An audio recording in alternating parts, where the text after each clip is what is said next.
Shri Gurubhyo Namaha. Welcome to Vividisha. I am Bhojaraja T. Sometimes Sanskrit poetry does not merely describe something. It transforms the way we imagine it. There is a beautiful verse from Champu Ramayanam that describes Queen Kausalyā during pregnancy. But what makes this verse extraordinary is not only what it says, but how it thinks. Listen carefully to this verse. Madhyam tanutvad avibhavyamanam आकाशमासीदसितायताक्ष्याः गर्भोदये विष्णुपदापदेशात् कार्श्यं विहायापि विहाय एव. At first glance, the verse appears simple.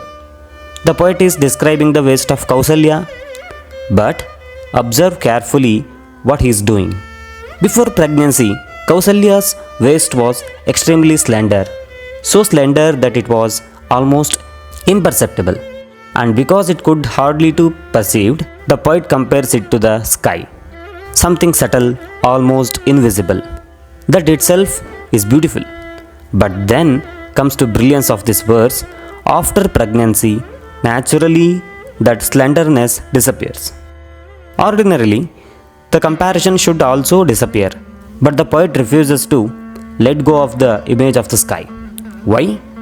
Because now Kausalyā bears within her womb none other than the Lord Viṣṇu Himself, Sri Rāma. And traditionally, the sky itself is also referred to as Viṣṇupada, the abode or realm of Viṣṇu. So earlier, her waist was compared to the sky because of slenderness. Now, even after the slenderness is gone, the comparison still remains, but for an entirely different reason. This is the beauty of the Sanskrit poetry. The image remains the same, but the meaning evolves. And in just few words, the poet creates beauty, devotion, imagination, and layered meaning simultaneously. Notice how gracefully the poet removes from physical description to divine suggestion, from to symbolism. And this is why Sanskrit poetry is so extraordinary. It does not merely communicate information, it invites the mind to participate. Every word carries possibility, every comparison opens another layer. Even a simple description becomes a space for reflection, and perhaps this is how great poetry works. It does not force meaning upon you, it allows meaning to unfold within you. That's why these verses continue to live across centuries. Not merely because they are old, but because they continue to reveal something new to the one who listens carefully. And perhaps that's also how we should approach Sanskrit literature.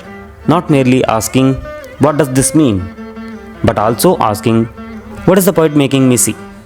Because sometimes the deepest beauty of poetry lies not in the object being described, but in the vision through which it is seen. If you wish to explore Sanskrit literature in this way, not merely as language, but as living imagination, stay with Vividisha.